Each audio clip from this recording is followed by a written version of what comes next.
חברים יקרים, תודה רבה לכם. אני רוצה עכשיו שתישארו ותראו את איילת זורר. כי אמרת איילת זורר, אמרת הצלחה ישראלית. עכשיו היא למשל מצלמת את הסרט בן חור, יחד עם מורגן פרימן למשל, ובצהריים היא התפנתה כדי לשוחח איתנו. שלום עודד. איילת, ברוכה הבאה. נעים מאוד לראות אותך שוב. תודה רבה. כיף להיות פה שוב. את יודעת, אני חושב לקראת הרעיון הזה על כך שבגדול אנחנו לא מפרגנים גדולים, בעיקר לא למצליחנים גדולים שבינינו. אבל נדמה לי שאת דווקא נהנית מפרגון גדול על ההצלחה שלך, נכון? אני מרגישה אותו ואני מודה עליו כל יום. וכן, אני מרגישה פרגון, אני לא מרגישה קנאה או צרות עין. התחלת ממש לאחרונה לצלם את הסרט בן חור, יחד עם מורגן פרימן למשל, בין השאר. זה עושה הרגשה של אחד השיאים של ההצלחה.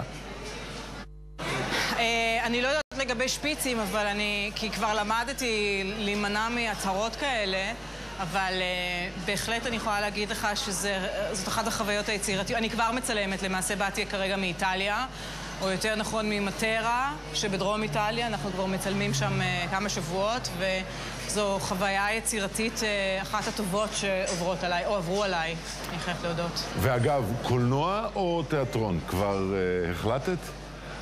אני עכשיו כבר יודעת, כן, מודד. אני יודעת שזה קולנוע בשבילי. אני אוהבת תיאטרון, גדלתי על תיאטרון. החוויה הראשונה שלי הייתה אומנם קולנועית. אני חושבת שזה היה בקולנוע פריז, בסרט צרפתי שקראו לו מלחמת הכפתורים. הוא השאיר את חותמו עליי מאוד, ואחר כך זה היה תיאטרון בכלל, לינזי קמפ, שהיה יותר כמו תיאטרון מחול.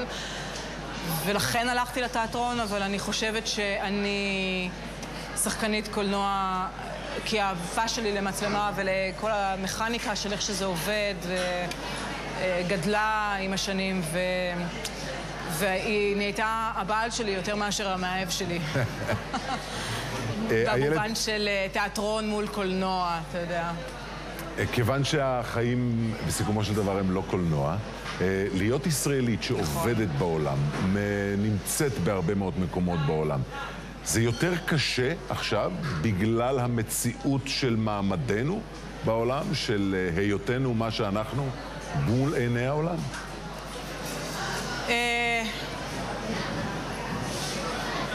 לא ממש. אתה יודע, משהו קורה בעולם כרגע